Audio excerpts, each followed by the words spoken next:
Well, Kinsey, you know a little about point to pointing, don't you? I used to. Used to. How is point to pointing in the UK at the moment? Look, if we're being totally honest, it's not where it was 10 years ago, 15 years ago in terms of numbers, but in terms of quality, right up there. And do you think this year at Cheltenham, because we're not far off Cheltenham now, we've got the best opportunity for more British winners than we have for a few years because of that? Absolutely. I think we could have a winner in the bumper.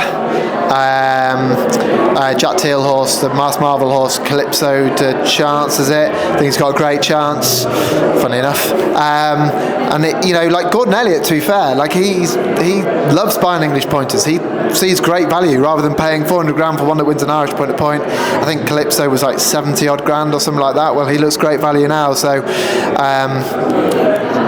as I say to anybody, like these horses, how much they pay, they don't know how much people have paid for them.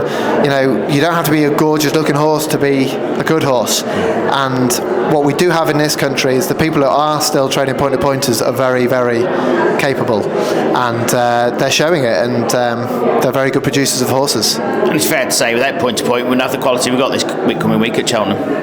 Yeah, exactly. And it's been, formerly it's been a very good feeding ground for jockeys, trainers. It's the grassroots. So if you're involved in point to pointing, you're kind of involved at every sort of level, and it's very hands-on, and it's a good education. How important was it to you? Very.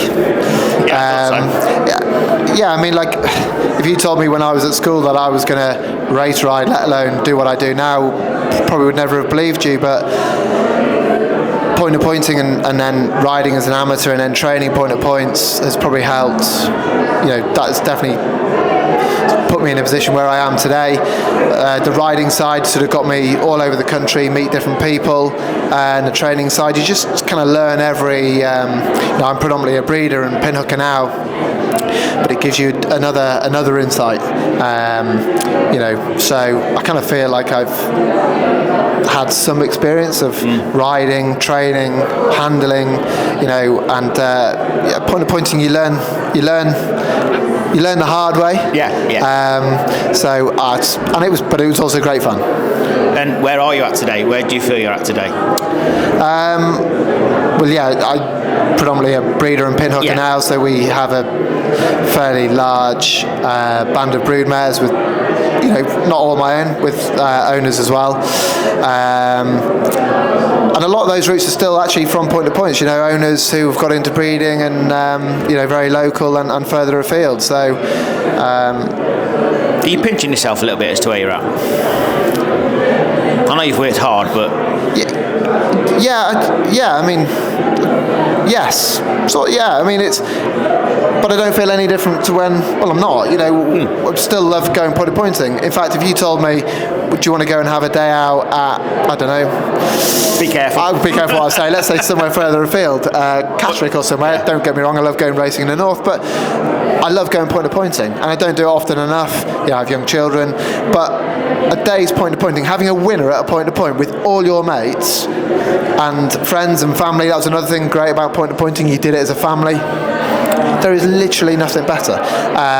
So we have progressed from there, and obviously to run a commercial business, we have to produce horses that maybe running point to points, but then they have to progress. So, we might have one or two that do go that we haven't sold that might go point to pointing this year. So fingers crossed. And how important is it that the horses that have been running at the top level come back through point to point to give the young horses experience and running against them?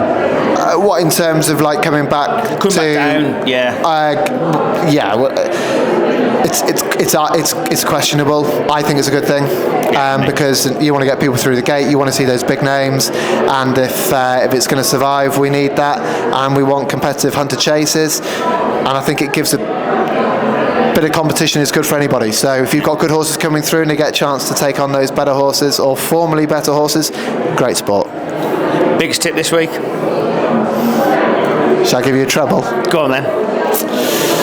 Romeo Coolio, Copacabana and Shearer, treble each way.